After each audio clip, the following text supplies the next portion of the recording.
আমি সেই হাজ্জাজ বিন ইউসুফ চিন্তা করছে আমার তো মাথা থাকবে না।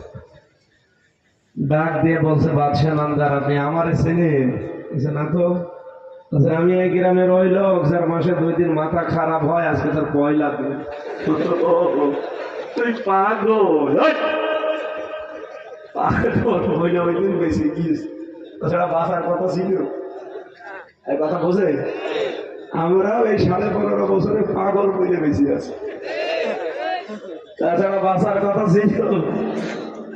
প্রত্যেকের জীবনে ব্যারিস্টার আরমানের মতো এরকম ভয়াবহ দিন নেমে আসতো। কথা বলেন দেখা, আমরা যাই পাগল বলি বেশি আছি। মাথা খারাপ হয় মাসে কয়দিন? আজকে পয়লা দিন, তার মানে আর একদিন হতে পারে।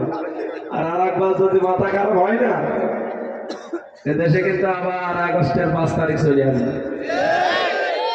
সুতরাং এই যে 22 তারিখে একজন মুসলিম মানুষের ডেট আছে জামিনে মুক্ত হওয়া, এপ্রিলের 22 তারিখ।